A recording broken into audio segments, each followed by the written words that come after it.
Hello, listeners, and welcome back to Faith Imperfect with Jessica. Today we are reviewing The Chosen again. It's episode 5 of season 1. And again, I have my sister Janice with me. Hi, Janice. Hello. I also wanted to say hello. I have some work colleagues that have been tuning into your podcast channel. So I wanted to say hello to my work friends that are out there listening today. Thank you for joining us. Okay, so today's episode is called The Wedding Gift. It was another good episode. So this episode starts with Mary, the mother of Jesus, not Mary Magdalene, frantically looking for Jesus. The caption did read that it was like AD 12. Now, I do have to say, I'll pause for a minute. I always thought that AD means like after the death, or I associate it with like Jesus's birth. So I would think AD 12 would be like 12 years after Jesus's birth. And I think that's what the director thought, because in this episode, in the very beginning, Jesus is supposed to be 12. They said that actually AD 12 would have made Jesus 16. So they say the AD time frames that they're showing aren't exactly accurate. So I just want to point that out for people who are going to be like more critical of the episode. The episode starts off, he's supposed to be 12. So that would have probably been AD 8, they said. Mary is frantically looking for Jesus, and you find out that they were there for something called the Passover feast, which is like a 3-day celebration that people try to go. It sounds like it's primarily for the men that they observe it. I don't know if it's still observed now. And they bring their whole families for this celebration. And so it sounds like they were leaving on their way back home and realized Jesus wasn't with them. And so Mary goes up to somebody and says, "Have you seen my son? And we were here for Passover feast." And that person was like, "Well, that was 3 days ago." So it sounds like Jesus was missing for 3 days. And then you hear Joseph say, "Mary," and you hear Jesus say, "Emma." And Mary then hugs 12-year-old Jesus. He comes running up to her and they hug. And he's asking her why everyone's so upset with him. And she's like, "Well, you were supposed to be in the caravan." Jesus tells her, "I was supposed to be with my father." And then she asks, "Well, then why weren't you?" And he says, "I was." She looks confused over at Joseph. So Joseph tells Mary that he found Jesus in the temple. And then Joseph goes on to tell her that she should have seen him teaching in the temple, that he was teaching rabbis, scribes, and scholars, and they were amazed. Jesus asks her, "Didn't you know I must be in my father's house?" And she's overwhelmed, and she's like, "This is too early for this." It's like she knew there was supposed to be stuff. She wasn't sure how to parent him. She knows he's God's son, right? But she just doesn't know how to handle it, I guess. And so Jesus looks up at her and puts a hand on her shoulder, and then he asks her, "If not now, when?" When she said this is too early. And she says to him, "Help us get through this." And so then the camera's really close up, and all you see is Mary's face. Her eyes are kind of big and pleading, and she's like, "Please." And Jesus nods and smiles, and they embrace. Joseph asks him not to do that again. And Jesus asks if he can read. And Joseph's like, "Well, we'll see, because we have a long trip ahead." And so they head on their way home. And then you hear, like, as it's panning away, Joseph joking. And I like that you pointed this out a couple different times, Janice, about their humor in the storylines. Joseph is joking, like, "Well, how can you make up this transgression to your mother? Maybe you could rub her feet for her." Yeah. I also wanted to mention too, because you'll see it later on as you're going through the episode, um, that when they do the close up of Mary's face, it's kind of important because it happens again later on in the episode Yes. when he's asking her something. He remembers that face from when he was a boy. It's a sweet, it's not a mad face. How would you describe her look? Wow. Yeah, It's not mad. It's genuine. kind of pleading. It's like there's a little bit of worry in it. It's like you'd feel like even if you weren't the son and she was asking you please, that you'd be like, "Okay." Right, right. Yeah. In this episode, they jump back and forth a lot. So what I tried to do for the synopsis or recap is I'm trying to put all the scenes together. So I'm going to talk about this next part. If you remember in episode 4, we saw John the Baptist in jail, and Nicodemus goes to see him. So now I'm going to talk about Nicodemus visiting John. It's the rest of that visit. So Nicodemus tells him he wants to ask about signs and wonders. John's asking, like, "Well, is this going to get added to my list of things I've done wrong?" Because for some reason he got arrested. He tells Nicodemus that they would have considered Moses crazy for talking to a shrub, because, there's Moses talking to the burning bush early in the Old Testament. And Nicodemus asks if he thinks that he's like Moses. And John rolls his eyes. So there's some humor there too. Like, no, I don't think it, but he doesn't say it, but he rolls his eyes. So Nicodemus sits down and he removes some of his garb that he's wearing. And he asks John, tell me about your ministry. So instead of being accusatory or anything, he just says, tell me about your ministry. John asks him about when Caesar traveled through Judea, if Nicodemus remembers that. And he's like, yeah. And he's like, they sent men to clear the logs and the debris before the king arrived. And John quotes, make straight the way for the king, prepare the way. He tells Nicodemus that he had to move and that Romans aren't kind to the homeless. John didn't really have an established home. He moved around a lot. Nicodemus asks, should we be clearing the road for you, John? John eventually asks, why are you here? You said you were here about miracles. Nicodemus says that he wants to tell him about a miracle that he's seen, but he can't comprehend. And John comments about accusations. He thinks that Nicodemus is going to accuse him of something. So Nicodemus is getting fed up and he's like, you're obviously not a madman, but you're unreasonable. And John says, well, you imprisoned me and you're accusing me of being ill-tempered. And so before he can continue, Nicodemus tells him, I didn't get you arrested. This is a Roman cell. So the Romans put him in there. He said that he was actually there to put in a good word for him. So John's like, well, what's the real reason you're here? And Nicodemus says that officially he's a Jewish citizen. And if he broke a Jewish law, the Romans can't judge him. They shouldn't be the deciding judge. But if he broke a Roman law, then that's a different thing. But he says the truth of why he's there, he says, I'm far away from home. I'm searching for an explanation of something that I can't unsee. John asks him if anyone else knows that he's there, and he shakes his head no. And so John says, start with the beginning. In between scenes, they cut out of that scene and then they cut back later. All you see him telling John is, yeah, she had 7 demons in her and they were jeering at me from inside of her mouth. And Nicodemus continues with, nothing could be done for her short of a miracle. And John asks, and she won't say who restored her? And Nicodemus is like, he didn't reveal his name. So John starts getting excited. He's pacing and he's ranting, it has begun, and the public signs, and he's going on under his breath. Nicodemus is confused and he's like, what are you talking about? And so John is starting to quote something from the Bible. And I looked up what it was. It's actually from Proverbs. It's the sayings of Agar. Proverbs 30 verses 1-6. John was quoting, who has ascended into heaven and come back down? Meanwhile, Nicodemus is like, what's his name? What's his name? Who is it? Do you know him? And he's asking John these questions. And John keeps continuing. He's like, who has gathered winds in his fists? And Nicodemus is like, don't quote Solomon to me, you wild mongrel. I kind of had to laugh because he called him a wild mongrel. And then John continues with, who has wrapped up the waters in a garment? John tells him, finish it, teacher, finish the sayings of Agar. And Nicodemus gets mad and he tells him, answer me first. John says, who has established all the ends of the earth? So finally, Nicodemus finishes the quote and says, what is his name and what is the name of his son? And then John looks at him and says, surely you know. And then Nicodemus gets super defensive and he's like, you are careless with Torah.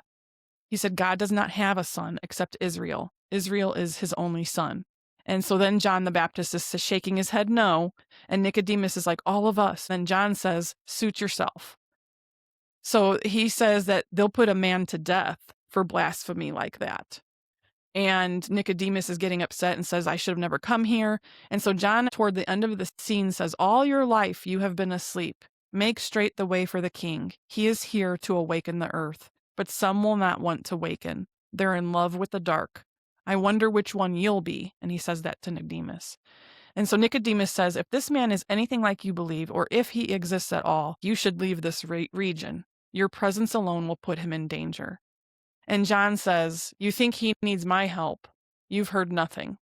And so that's where the scene ends. You don't see any more of them for the rest of that episode. I just wanted to say that I felt like that scene between John and Nicodemus was pretty intense. And Nicodemus seemed to be aggravated, like he wasn't getting the answers he went there to get. Yeah, he definitely did seem upset. He seemed like he was worked up, like I shouldn't have come, like he kind of left with that hanging in the air a little bit, like he wasn't calmed down with John's questions, but John's questions definitely left him thinking. And I do feel like all these times we see him, he's still really deep in thought, Like, even after what he saw with Mary, he was just really mulling over that for days. Every time you saw him, he was studying scriptures. He was looking into stuff about demons and possession and just trying to understand how she got healed. I never had heard the Bible quote that John was repeating back, these sayings of Agar. I never heard those. I did look them up, and they are meant to express God and his greatness as the creator. And then their meaning is still obscure. People don't truly know what it means, but it almost sounds like it's saying, what is his name and what is the name of his son? Like, it's saying he has a son. And so to me, I'm like, oh, could that be that it's foretelling about Jesus? And, they said that it remains pretty obscure. There are no real clear, because I looked it up in my study Bible, that there's no real clear guidance on it, but that it's very similar to God challenging Job in the book of Job. I didn't really know what it meant, and so I wasn't understanding. But when Nicodemus is like, how dare you? God does not have a son. And so it's like, oh, okay. And so that's probably one way that it is interpreted. So he was getting upset, but still never got any answers. And then I did want to mention in the round table, they did mention, because I know that there is a part of the Bible where John gets arrested. This is not that scene. This is actually something that's not in the Bible.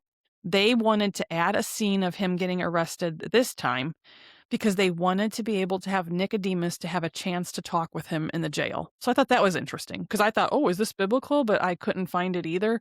Well, they said it's not. It's not something in the Bible. He does get arrested later in the Bible it says that, but this isn't that time. Yeah, that is interesting. So the next time we see Simon, another scene, you see Eden outside holding on to this thing, and she's standing in this like box with grapes, and she's crushing grapes with her feet, which kind of reminds me, and I have to laugh, and you probably remember, Janice, Mom used to watch I Love Lucy all the time. And there was a scene, I thought, with Lucy doing something similar. Yes, that is exactly what I thought when I seen this. It brought back that memory of Mom. So I kind of... Yep. So I kind of had like chuckle to myself, but it wasn't meant to be a funny scene. She was out there crushing grapes, and Simon walks up and he tells her that they need to talk. Now remember, keep in mind, the last time they saw each other was that night that Simon went on the boat. So all that happened, and they haven't seen each other since Jesus called him to follow him. So he tells her about the evening, and he thanks her for sending Andrew and the guys to help. He first tells her that this teacher, he doesn't even say Jesus yet, he tells her this teacher is the Messiah. He was very animated. He told Eden about it, about how Jesus asked him to follow him, the whole story with the fish and everything. And you can't really tell what Eden is thinking. She looks kind of upset, and at one point even puts her hands up to her face and turns away from him. And he's like, oh no, she's mad. And he looks worried. And then she turns to him and says that she's not upset. And so he's worried, well, how am I going to provide for you? And she's like, don't worry about that. And then he asks why she's crying then. And she says that this is the man I married. She said, someone finally sees in you what I have seen. You're more than a fisherman. And I thought that that was like really endearing and sweet. I was just going to say, I felt like this scene showed a lot of affection that they have towards each other, which we haven't really seen yet. I like all of the scenes, but this was a scene where you can really feel the affection and the love that Eden has for him. Yeah. Well, he tells her that he'll need to travel and it won't be easy. And then she makes comments about when has anything been easy? And then she says it's not the way of their people. If you think about the history of all the stuff that the Jewish people have been through with the exodus from Egypt and everything else. So she's reminiscing about their wedding, and Simon's pretending not to remember anything. And it's apparent that he does, because at one point, he's just pulling her leg. At one point, he starts to talk about the wedding, and she's like, you do remember, and then they embrace. So yeah, it gets even sweeter, because they're having like a romantic moment. And I did want to mention, in our last episode, you were talking about how you felt like it was kind of disrespectful how she was toward Simon. When I was watching the round table, Dallas said that there was a lot of people, I guess, thought that she would have been more respectful and not so like defensive. He said he wanted to show this interaction with them because she was supportive and they wanted to show her supportive of the action. But he said that his wife will test him and ask him questions and help him like kind of grow. And so he wanted Eden to be the same, like a strong, support role for the husband. So it wasn't meant to necessarily be disrespectful. It was kind of like to call him out on stuff that needed to be called out and to help him think about questions, because toward the end of that, if you remember, she's asking him, where's your faith? Where has your faith been? And so those are important questions to ask. So he was saying he wanted to show that a good wife would ask those questions and point things out because she loves her husband and she wants the best for him. So I thought that was interesting. I was like, oh, so you're not the only one that picked up on that. And I think that that's interesting too. And it makes sense now that you said it, because up until hearing that side of things, I felt like I was just really shocked that it seemed like she was kind of disrespectful for back in the day, that we all think that women were supposed to respect their husbands and do as they wish. But that makes sense. Maybe with her being such a strong character, maybe it made Simon dig for his faith and his beliefs again. Get him thinking. If he wasn't thinking about it, sometimes we don't realize what we're doing until someone calls us out on it, right? Maybe he needed that. Now, again, Eden's not in the Bible. Those interactions aren't in the Bible, but I think it was a good character thing to add to the story. So the next scene is Simon and Andrew. They're on their way to meet Jesus. They're kind of talking about packing a lunch and what are they going to eat, and they don't know how to act or how to prepare for following a Messiah. They're kind of almost arguing, but then they both admit they're nervous. And then Simon says, I don't want to let him down. And then Simon mentions how they observed their father when he used to fish, and that's how they learned to fish. And we're like, we're going to do the same. We're going to observe Jesus, but we're also going to observe the others, and that's how we'll learn what we're supposed to do. So they're kind of encouraging each other, and then they're doing like this partial hug thing. And Simon's like, well, can you believe this? And then all of a sudden you hear Thaddeus from the group saying, well, you guys are great. So this whole interaction between the two brothers was being witnessed by this group of guys that were also waiting for Jesus. And Simon asks him, were you there this whole time? And they're like, yep. So we meet Thaddeus, and then there's two Jameses. There's the little James, which is the one that had the limp that was at the Shabbat dinner with Mary. And then there's another James that was up in the tree, and they called him Big James. So they have Big James and Little James. And then Mary and John are also there. Not John the Baptist, but another John. They're walking all together as a group. Simon believes if we're going to this wedding, it's got to be important. So he's working his way up to Jesus, and he tells Jesus, well, we should witness to the people there and grow your ministry, and not in those exact words. And Jesus says, yeah, you're right. There is going to be important people there. My mother's going to be there. Andrew says, do they know what an honor it is that you're going to be there? And so Jesus tells them that he grew up with the groom. The groom's name is Asher, and that they won't think that it's remarkable because he grew up with him. He says something about cracking his head open or getting hurt at Asher's house or something. So they grew up together. They're not going to think it's anything special. So while walking on, Andrew and Simon are kind of digging at each other. They're saying different comments. And so Jesus turns to Mary Magdalene and asked if she ever wondered what it will be like having brothers. And she's like, oh yeah, I always wondered what it would be like. And Jesus goes on to say that there's going to be 12 of them. So we know there's going to be more to come, because in that group, there was 6 men. And they're walking along. And so they all kind of start looking at each other like there's going to be more of us. It'll be interesting to see who all joins the group, who all will be there. Yeah, I'll be curious to see what they do with the characters. So then here we are back to that whole AD thing. In the scenes when they were jumping back and forth, when they get to the wedding at Cana, you see a caption of AD 26. So I'm guessing if the AD 12 was off by 4 years, this would probably be AD 22. Somewhere around there. So they're in Cana. The mother of the groom, her name is Dina, and she's tending to wedding arrangements outside. And you find out that Mary is her best friend, Mary, the mother of Jesus. Then you meet Rama and Thomas, and I think they're traveling to Cana. I'm not really sure how far they're going. Rama is fictional. They're loading up a wagon of wine for the wedding, so they're going to be delivering it. Thomas is very calculating. You can tell he wants everything perfect. Rama assures him that they'll be fine.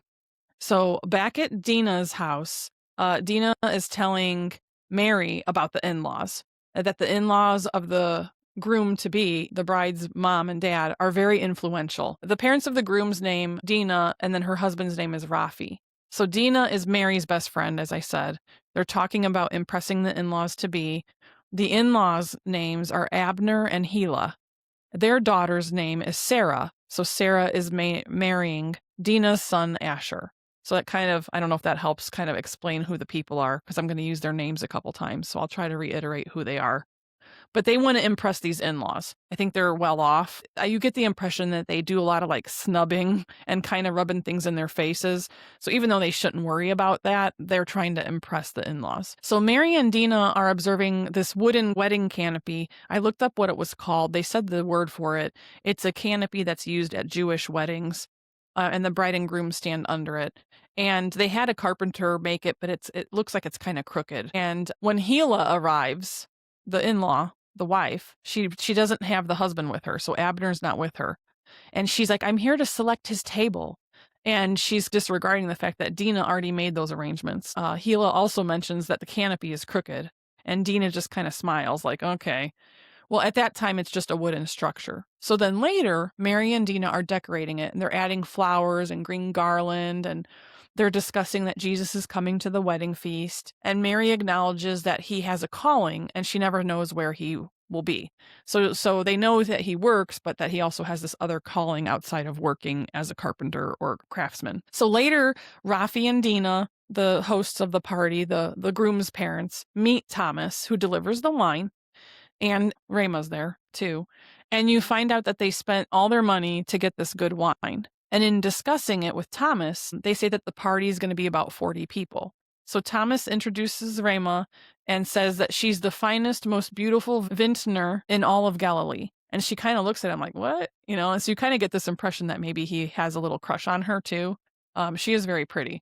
And they taste test the wine, and they're ecstatic about it. And Rama goes on to say that they have 2 jars that they will use for the beginning as the party progresses. And then as people drink more, they're going to bring out this 3rd wine, which isn't as good as the first 2. So Rafi says that it's the oldest trick in the book, but he's like, we're in good hands. And Jesus and the followers, the 6 men and Mary, they arrive at the party.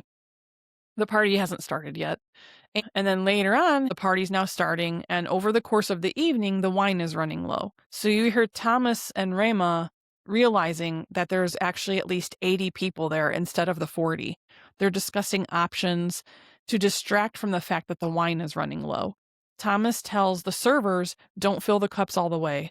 Abner tells Rafi and Dina later on in the party that this is the best party he's been to in a while. He's kind of condescending. He's dissing Nazareth, which is where I think Dina is from, and he's making comments about Rafi's job, his trade. But he does compliment the wine. So as the evening is progressing, Rama and Thomas discuss salting the food so people will drink more water, or diluting the wine with the purification water that's in the stone jugs. They never end up doing either. And then at one point you see Thomas saying, this is humiliating. It's going to ruin the family's reputation if we run out. I thought that it was kind of neat that as the night went on, the in-laws were more accepting of the groom's parents. Yeah, that's a good point, because I didn't actually put that in my observations, that you do slowly see that happening. Yes. As the evening's progressing, you hear music playing, and you see Jesus entertaining children with a game, people talking, people drinking, enjoying the evening. Well, then you see the disciples and Mary Magdalene sitting together at a table, and they're discussing how they met Jesus and how they're following him. They're talking about how they're going to watch and learn from him. Thaddeus does say he met Jesus on a construction job. They talk about how he did work until recently, and that he wasn't a professional rabbi. He said that they were building a public latrine at the time, and Jesus was constructing a ramp for people who were crippled and elderly. So it's kind of funny, because Simon says, well, why didn't he just heal them? And Mary emphasizes that he is always saying, my time has not come yet, because he told that to her when he didn't want to tell her name, that he didn't want people to know about this miracle he did for her. And we hear that throughout a couple of these episodes, that it's not his time yet. They talk about how the fish and the calling of the disciples was more of a private miracle, and that he hasn't done public miracles yet. Dina goes to Thomas. He's trying to empty the last of the wine from the carafes that he brought, and they've run out. And you see Mary privately telling Jesus they've run out of wine. Andrew and Simon are with him. And Andrew says, but this is only the first day. Jesus says, why are you telling me this, to his mom? And she says that we can't let the celebration end like this. Asher's family will be humiliated. So he tells Andrew and Simon to go back with the others. And then Jesus pulls his mom aside and he's like, Mother, my time has not yet come. Just like in that opening scene. Then she says to him, if not now, when? And then you see the camera zoom in on her face, and it's back to like that first scene like you were referring to, Janice. You just see her face, her pleading eyes, and she says, please. He doesn't actually verbally say anything, but he smiles, and she turns to leave, and as she's walking away, she tells the vintners, do what he says. And so Jesus tells them to fill the stone jars with water. I was just going to say that when the camera zoomed in on her face again, you know that it brought back memories of Jesus as a little boy and her looking at him that same way. And you could tell that he just wants to please his mother, that he's not going to disrespect her. He's not going to not try to help out, that he's going to figure out a way to make her happy with him. They did talk about Dallas purposely wanted to connect those two moments. They wanted to show the humanity of Jesus, but they also wanted to show, we know that he's going to do miraculous things, but that they wanted to show that he did have a mom, that she was his mother. It's not like she was just this person that was helping take care of him. There was a mother-son relationship there. Right. And I also wanted to mention too, it's kind of cool because obviously when it showed the first scene back when Jesus was a young boy, obviously his mom is young, vibrant, pretty in the face. And then him as an adult, when they zoom in on her face again, you could tell it's still Mary, but obviously she's aged. She's still pretty, but she still had the same look and the same way she looked at him. The director did talk about how it took them a while to find someone like Mary, the person that they cast for Mary, because they knew they wanted to show scenes of Jesus as a child and then Jesus as a 30-year-old adult. They were really picky about who they picked for Mary because they wanted her to be able to play both of those roles, the young Mary and then the older Mary years later. Well, they did a good job with that, especially with the facial expression. Yeah, I thought so Because too. I think if you were to like screenshot each one and put them next to each other, they looked exactly the same, only obviously Mary has aged. Right. And the background would have been different, but I think even the placement of her face on the screen was the same too. It was slightly off center, I think. So Jesus tells them to fill the stone jars with water. Thomas is the only one that's there at the time with Rama. They have her coming in and out of the scene. But Thomas says, we have run out of wine, not water. So Thomas is getting defensive and saying, I thought you had a solution. So Jesus asks him, do you know why jars made for purification rites are made of stone? And Thomas answers, because the stone is pure. It's less likely to stain or break, and it can't be made unclean. And when Jesus repeats to fill the jars with water all the way to the brim, Thomas asks why, but Rama gets right to it and tells the servants that were helping serve the drinks and food to just start filling it with water, to do as he says. Thomas says, from the directions you have provided, I do not see a logical solution to the problem. And Jesus tells him, it's going to be like that sometimes, Thomas. Jesus tells him he doesn't rebuke him. Sometimes it's good to ask questions, to seek understanding. He continues to say that he knows of a man like him in Capernaum, always counting, always measuring. Who do you think he was talking about? Matthew. Yes. And and it's funny, I guess I didn't even catch on to that until you said it and put me on the spot. So Jesus asks Thomas to join him. He's like, I will show you a new way to count. Thomas doesn't understand, but Jesus tells him to keep watching. So when the containers get filled, Jesus has everyone leave the room, including Thomas. And he's like, don't worry, Thomas, you'll be able to come right back in. So they all leave, and he starts praying. And while he's praying, I kind of liked this. They have Thaddeus talking to Mary about being a stonemason. And she's asking about a stonecutter must be more difficult than some of these other trades. And he's like, no, it's more final. So he's telling this as you see Jesus praying. He says, once you make that first cut into the stone, it can't be undone. It sets in motion a series of choices. What used to be a shapeless block of limestone or granite begins its long journey of transformation, and it will never be the same. At this point, they still haven't panned back to Jesus yet. People are starting to notice that the drinks haven't been refilled for like the last hour. The in-laws, the husband, is getting really restless and kind of calls them out on it, like, hey, we haven't had a refill. You haven't run out yet, have you? He's kind of getting a little bit like that. Then they go back to Jesus and he's praying, but then he says, I am ready, Father. And so he puts his hand in the water, and when he scoops the water out, you see the water is running off his hand. It's red wine. And Jesus kind of smiles. I was trying to understand like the look on his face. I'm like, okay, it looks like a smile. He leaves the room and he tells the vintners, go draw some out and serve it to the master of the banquet. So Rema and Thomas look at each other. Rema does what he says, and you hear the servers exclaim like, ah, so they must have seen that the containers were full. No one had tried the wine yet, though. Rema serves the master of the banquet, and he yells to stop the music and says that typically people serve the best wine first, and then they serve the cheaper stuff later, and people laugh. But he says that they have chosen now to serve the best wine he has ever tasted. So they all celebrate. So the family is saved from that humiliation. What was your thought? Did you realize what was happening there? When Thaddeus was speaking at the table with Mary and Simon about making marks into the stone can't be undone, I felt like when he was saying that, and then they kind of went to the scene of Jesus putting his hands on the wine jar and telling God he's ready, that it had something to do with that, with what he was saying had something to do with what Jesus was doing at that moment. That's a really good observation. And yeah, what Thaddeus is saying is when you cut into the stone, you cut in, you can't undo that. And now it's going to set in motion this series of events, right? Or series of choices, he says, because Jesus now changing this water into wine, it's going to turn into his first public sign. And that's going to start like word spreading about what happened.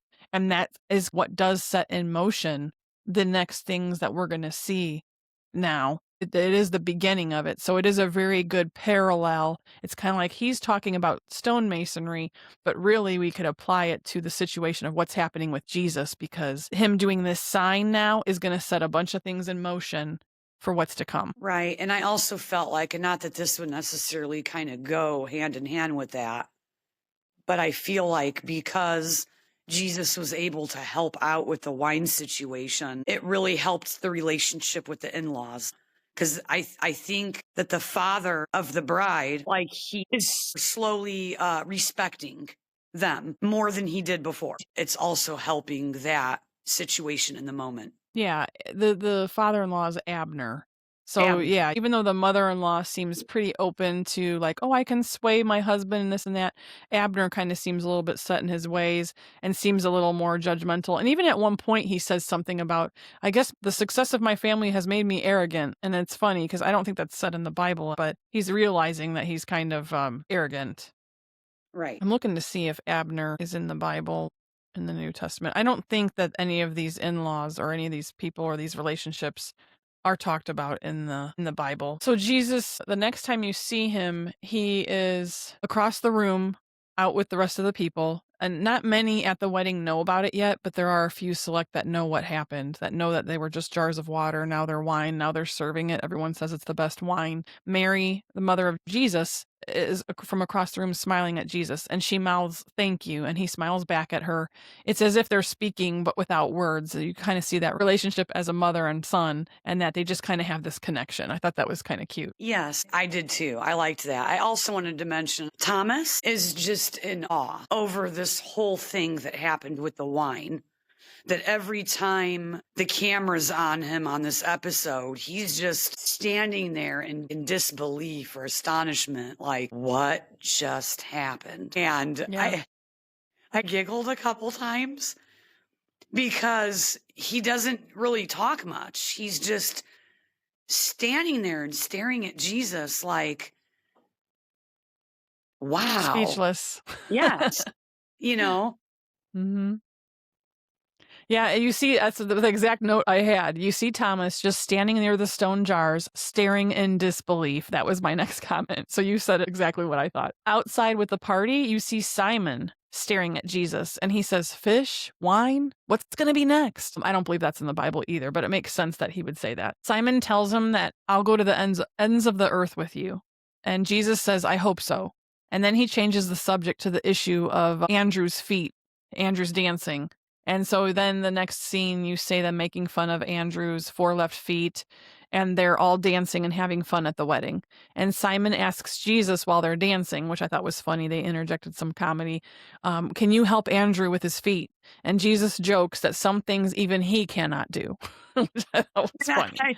And you know what? And I love this because really throughout this whole episode, they were knocking on Andrew's feet. And I just love that the producer threw that much comedy into this as well.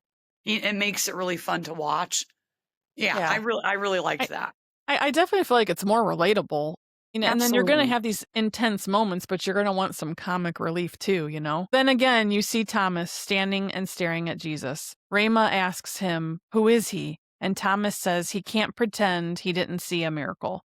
Rama tells him that he gave us even more than what we needed. And he tells her that Jesus invited him to join Jesus in Samaria in 12 days. He says he doesn't know what to think. And Rama says, "For once in your life, don't think." And then the episode ends. So I thought that was a good ending. It does show him really thinking. It kind of does remind me of how Matthew would be too. Like you'd think Matthew's like, he's just dumbfounded. He's trying to figure out how it happened. Yes, absolutely. Did you have anything about any of that before I go into more of the round table? I do, because I remember, okay, so last week at the end of episode 4, you were saying episode 5 was going to be the wedding gift. I made a comment. It'll be interesting to watch this episode to see if the wedding is more like what we all think is traditional today. And I noticed watching it that it's pretty spot on as far as tradition.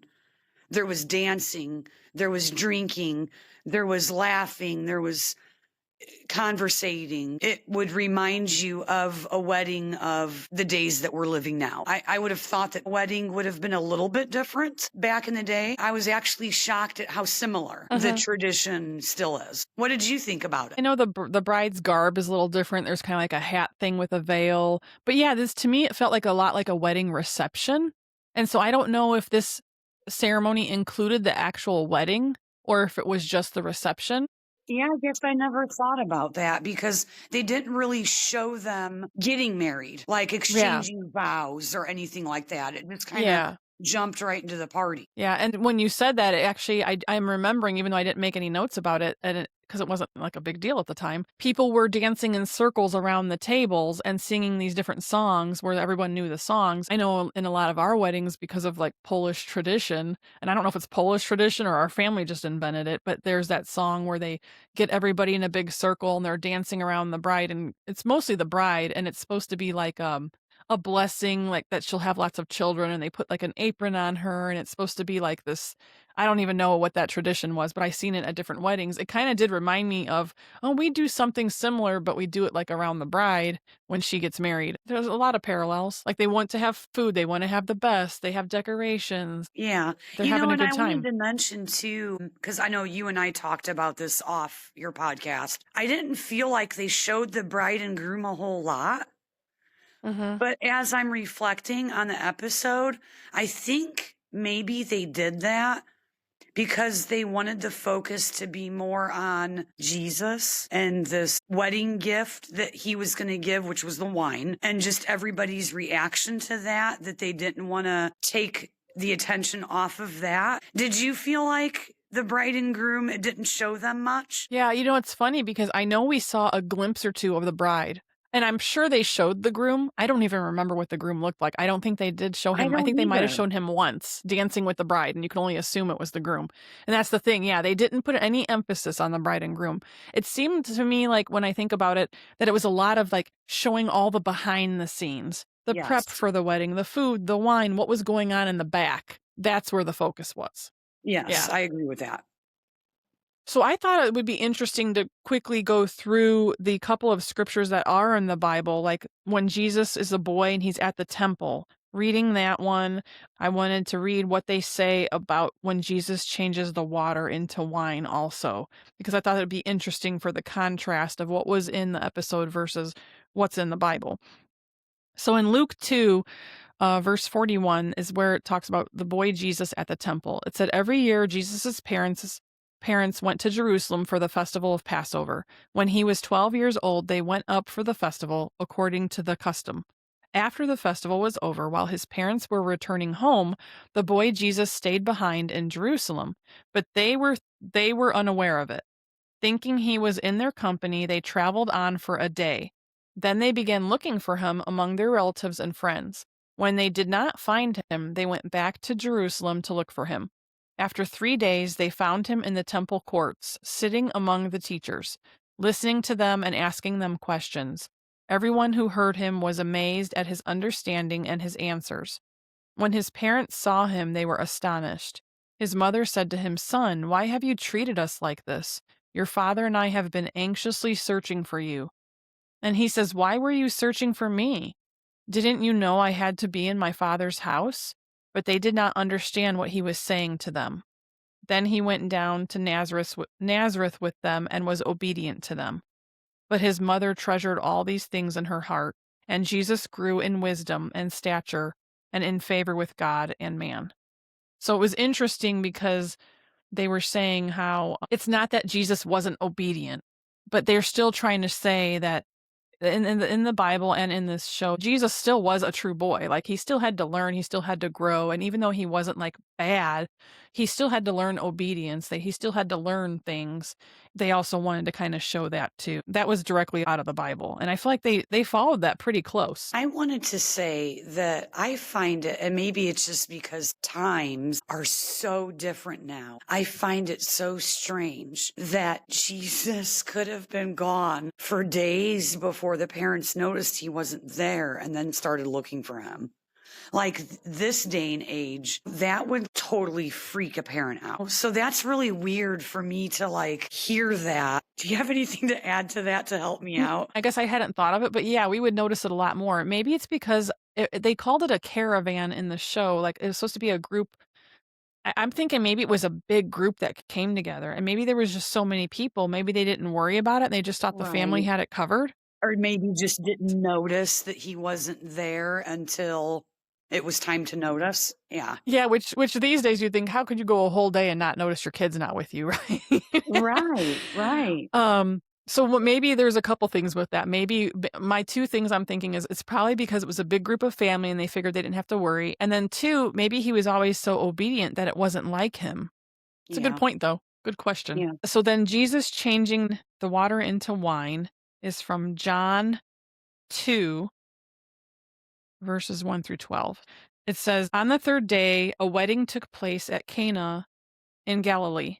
Jesus' mother was there, and Jesus and his disciples had also been invited to the wedding. When the wine was gone, Jesus' mother said to him, 'They have no more wine.' 'Woman, why do you involve me?' Jesus replied. 'My hour has not yet come.'" So that is a quote from the Bible, and they use it numerous times in this series.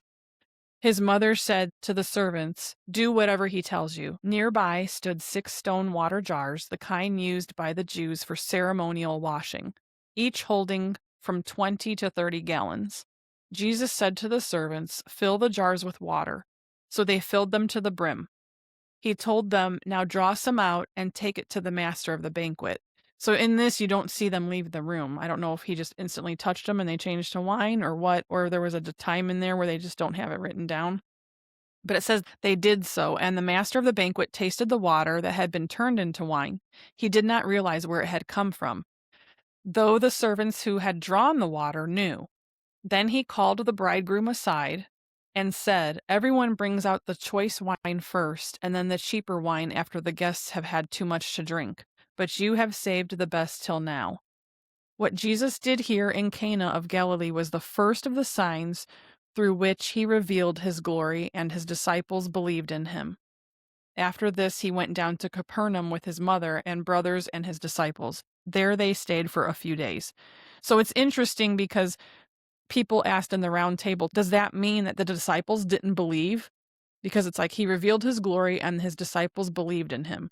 My thought is that they probably had belief, but they also, I would think if every time they saw something that maybe it just really ingrained the belief. I don't know. What do you think about that? Yeah, I agree with that. I feel like, though, The disciples that were already there at the wedding already knew of miracles that Jesus has performed. So I don't feel like they were as shocked when he did that, like Thomas, Rama, people that really haven't seen it firsthand. Yeah, it's a good point. Even though it's not in the Bible that Andrew says, fish, wine, what's next? But that's a good point. He saw the fish, so he knows Jesus can do something amazing.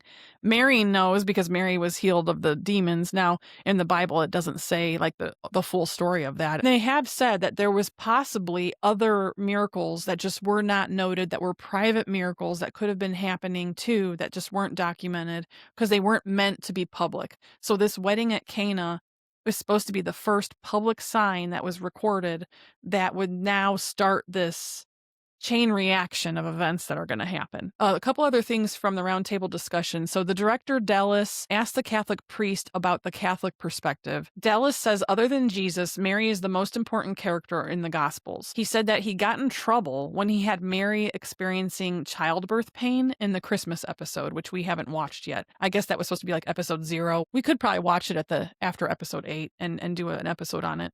But he got in trouble about that because I guess some Catholics are like, no, Mary wouldn't have experienced childbirth pain. He said he got a real education on just how serious Mary is for Catholics. He said that growing up, he used to hear various things like the Catholics worshipped Mary. And so he asked the Catholic priest, do you actually worship Mary? Is she as an equal to Jesus? So episode 5 does capture that Mary is a parent of Jesus, but knows that he's extraordinary, which we talked a little bit about already.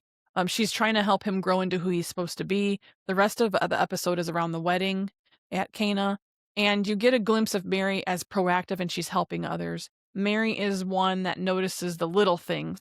Nothing's too small or modest for her to notice.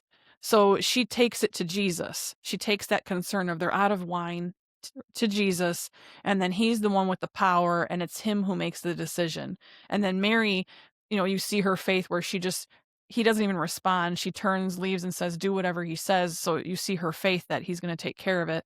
And so the Catholic priest was saying that's kind of, that they portrayed it really well. That Mary, when people go to Mary, they're going to Mary because they want Mary to take it to Jesus. And then Jesus is the one with the power and the glory who's going to make a decision or decide what to do with that. So that's kind of his explanation of that relationship, which was neat to know because I heard the same things. I used to hear from our grandma that they're worshiping idols, they're praying to Mary, but what they're doing is they're asking Mary to go to Jesus for them. I like how they do the round table because it's very informative for people that don't know. I didn't know that. Yeah, I don't have that relationship with, the whole thing with like the Catholic Church with like Mary, but I feel like I do that same kind of thing going to Jesus. I don't feel like I have to go through Jesus like that route. I feel like they're the same, so I could pray to God or Jesus interchangeably too. But I feel like that's what they're saying, like almost like they don't want to take it directly to Jesus. They're going to go to Mary and hope that she intercedes to Jesus about it. I don't know. Well, no, and I kind of agree. Yeah. No, just a hard concept for me to wrap my head around. No, and I agree with everything you're saying. Yeah. and I think it makes sense. Yeah. But it was kind of interesting to hear that he said that about when they go to Mary, that she would take it to Jesus. So that makes it explains it a little bit better for me too. And I guess I could ask some of my Catholic friends about that. It's in the episode. They say that Mary shows parental angst, and they thought that it was well done. You see the progress of Mary when Jesus was 12 to now that Jesus is an adult, her trust and her faith. So in the beginning, she's scared. She's looking for Jesus. She's worried. And then now it's like you can tell she's not worried. She just knows he's going to take care of it when she asks him to do something, and then just turns and leaves and knows it's going to happen. She doesn't stick around to make sure he does what she asks or anything like that. They said they didn't want to be too formal. They didn't want to show Mary having like a halo and everything else. They actually showed her frantic, which they were worried about how that would be perceived. And the Catholic priest said that he thought that the scenes were very effective. They humanize Jesus and they make Mary real. And the relationship between them is beautifully clear. And I thought that was a good way of wording it. So you could tell the relationship there is almost like when you were explaining the one scene where Mary kind of looks at Jesus like thanking him. and he just kind of nods his head. They just have that relationship where they don't really even need to speak to each other. It's just there, and you know what they're saying. Yeah, that's a connection. In this episode, we are introduced to Thomas. Now, evangelicals, they were talking about doubt. They said they're not comfortable with doubt. Dallas asks if the Catholics are more comfortable with wrestling with doubt. And the priest said that when a person is really wrestling with doubt, it's a matter of what questions are they going to ask and how. And if those questions lead you to more research, it could actually end up growing your faith when it's pursued in a positive way. So they were talking about that, like when you have an educating sense of doubt, and they said that by seeking out answers, researching in a positive manner, that's encouraged by Jesus. And you see that Thomas is real calculating, he's doubting, and Jesus doesn't rebuke him for doubting. He actually tells him it's a good thing to ask questions. So they were trying to say that that's something they wanted to highlight. That they talked too about a part where, and it's later in the Bible, where John the Baptist is actually in prison and he's starting to doubt, I'm doing all this stuff and now I'm in prison. Could this be right? And so he actually sends messengers to Jesus to say, are you really, I don't know exactly how he words it, but like, are you really the Messiah? And then Jesus sends messengers back. So they're saying that when you have doubt, you can send a messenger to Jesus, or you can ask Jesus questions when there's doubt. So doubt's not always a bad thing, because sometimes it will actually grow your faith and make your faith stronger, because now you're trying to find answers. As long as you don't end up down some rabbit hole that takes you to a negative place, I guess. They said that Thomas is the patron saint of India. I guess he brought Christianity out there, so they see him as the founder of Christianity in India. Dallas asked the panel of his experts what stuck out as right or wrong from the episode. So the historical evangelical theologian is the one that brought up the time frames, that 12 AD would have been wrong.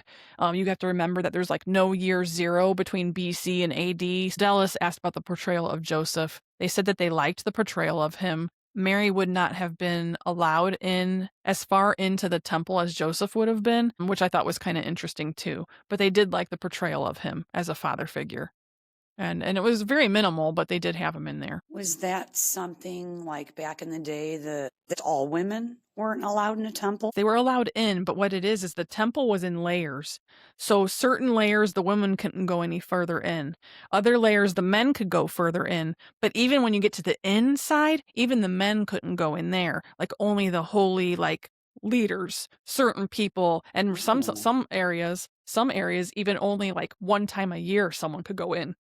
So they had a lot of rules and layers into the temples. And I thought that was kind of interesting. It is. These days, anybody is allowed into a church or, a holy gathering like that, which I think is awesome, because you're not being singled out. I like that certain things have changed from back in the day, because you wouldn't want somebody to be singled out and like not seek Jesus and not seek the faith of going into a church or a temple. And that actually might just be for U.S. too, because I bet you there's probably other countries that maybe have those rules still. So the only other little things, I guess there's only a few more things that they talked about, which I thought were interesting. They talk about in the round table, the light and the dark, how John was talking about a lot of you are asleep and he's here to awaken the earth. And so they were talking about light and dark, and that Nicodemus let himself doubt. So this is another instance of doubt that led him to his investigation into Lilith's healing. By him having this doubt, it shows like, he's growing something because he's investigating. They also talked about the complexity of Nicodemus as a Pharisee. And this is actually one of those times where they're showing the best side of the Pharisees. Shmuel would be an example of one of the hypocritical ones. So they do point out that Jesus calls the Pharisees hypocrites in the Bible, but just because he says that one instance doesn't mean he's saying it for all of them. It's probably like a select few.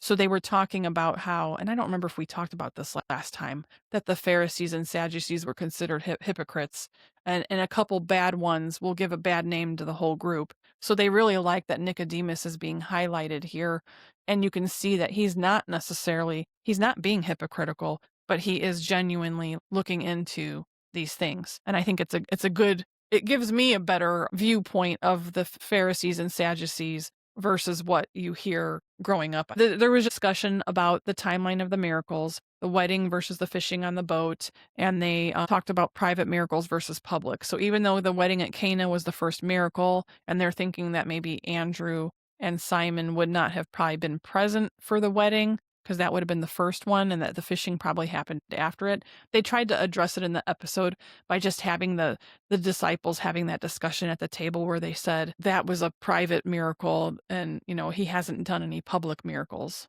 Something along those lines was mentioned. That was their way of trying to address it because they already had put that other episode out. They talked about how the Gospels are a collection of stories. They're not necessarily always in order, and that the Gospel of John has the most references to order and time frames, where the other ones, they're kind of like, well, here's a story, here's a story, here's a story, and they don't really relate them too much with timelines. I still like the collection of stories and how they're laying it all out. Yeah, and I don't know that it really, to me, it doesn't really matter. It doesn't take away from the story, but I do know that this isn't meant to be a replacement of the Bible, so it doesn't have to be exactly perfect, and I don't think it's anything that's like against the word of God, you know what I mean, just because it might be out of order. But yeah, I really enjoy the stories too, and I don't know if the order is that important to me as far as, the way these stories are going. Right. And I was going to So say that too. It doesn't matter. I do like how they're doing it.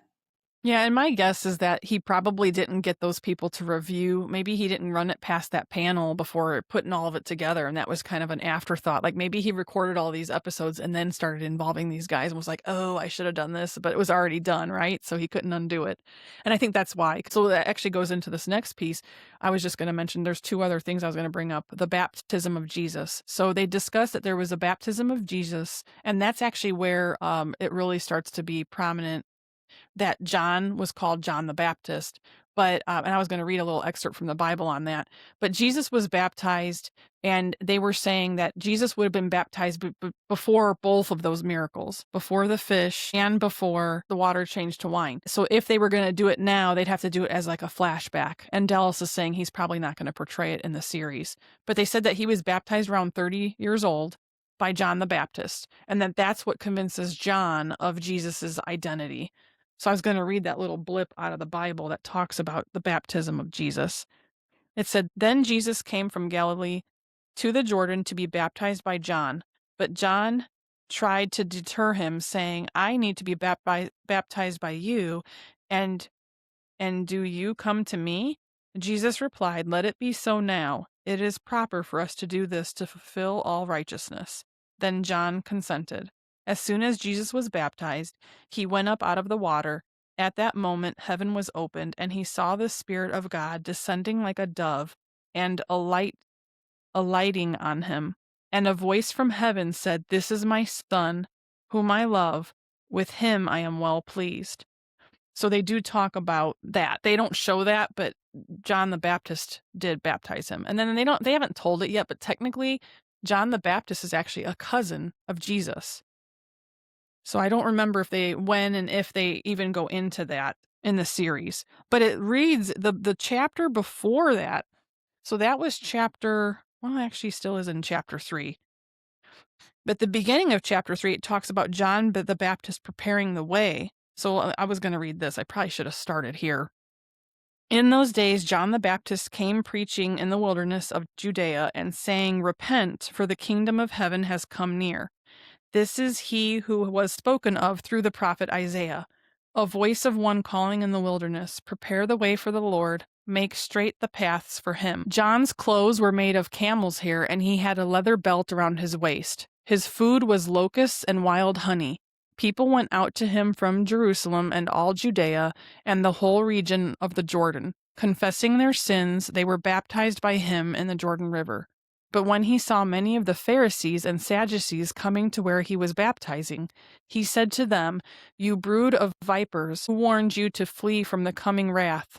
Produce fruit in keeping with repentance, and do not think you can say to yourselves, We have Abraham as our father.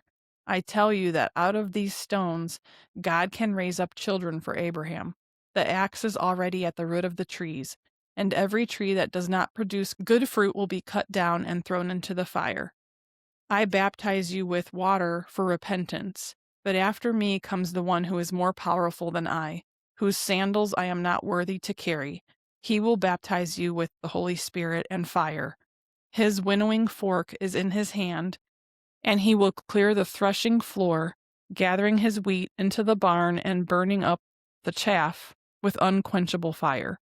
So he was doing that, I guess, before he even baptized Jesus, and then Jesus came to him to be baptized. So I thought that was interesting because I thought that Jesus was like the first baptism. I felt like in this scene where John the Baptizer was arrested, apprehended, we'll say, and Nicodemus went to talk to him. I felt like in that scene as they were talking, I first wondered if Jesus had sent John the Baptizer there. Because I think in the second episode of the Shabbat, when the two men showed up to Mary's dinner, they made a comment that we were told this was a good place to come. So I felt like maybe he was sent there by Jesus, but maybe not if Jesus was asking him to baptize him. I'm actually trying to read the notes of my study Bible to see what it says. And I know this isn't necessarily scripture when they are trying to interpret it. I don't know if it says that God told him to, but for whatever reason, he was living in the wilderness. And I read that like the reason he was wearing camel hair is because that's what Elijah and Elisha and these other prophets, that's what they would do. And so for whatever reason, he was wearing the same things they were. And that when living in the wilderness, he was eating locusts and honey because he was trying to keep everything minimal. Yeah, it says here, camel's hair leather belt worn by Elijah and other prophets. People living in the wilderness often ate insects, and locusts were among the clean foods because they had clean foods and then they had unclean foods. Clothing and lifestyle were a visual protest against self-indulgence. So I thought that was kind of interesting too. But yeah, they don't really say like what started him like starting to baptize. But yeah, maybe it could have been. I know that when Jesus came to him, though, it seemed like he was surprised, like, I'm supposed to baptize you? So that makes me feel like maybe Jesus didn't tell him to start doing this, that he was just doing it. Like maybe it was something God told him to do. Right. And then now he's having these interactions with Jesus too.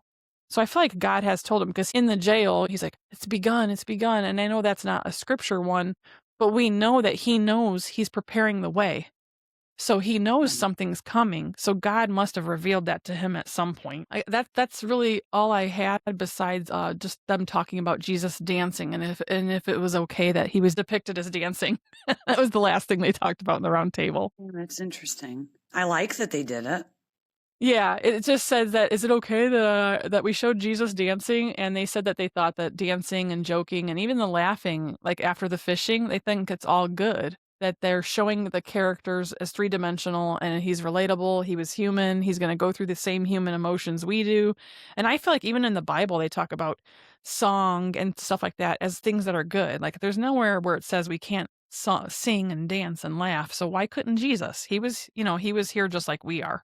So that's I think the whole point, that he went through the same kinds of things we did, the same kind of emotions, but then he suffered a lot greater than we do for us. Did you have any other thoughts? Well, I just liked it, like you said, just like us, he's human, he's relatable. So he should be able to act human and dance and sing or joke around or, whatever. Yeah, I like that they're showing that he is human, that he went through the same kind of things we did and felt the things we felt, which makes it all the more impactful when you think about everything. Yeah. Yeah, absolutely. Yeah. Our next episode will end up being episode 6, and it is called Indescribable Compassion. I'm excited to see which episode it is. Okay, so we'll end with prayer, and we'll see everybody, we'll see everybody next time. What would you say? We'll talk to you all later. Yes, we will talk to you next week. Yeah, so we'll end with prayer. Dear God, thank you for everything you do for us and for showing your faithfulness, always being faithful. Help us keep from doubting you. And when we do, help be sure we stay on a path that just grows our faith to be closer to you. Thank you for everything you do. Amen. Amen.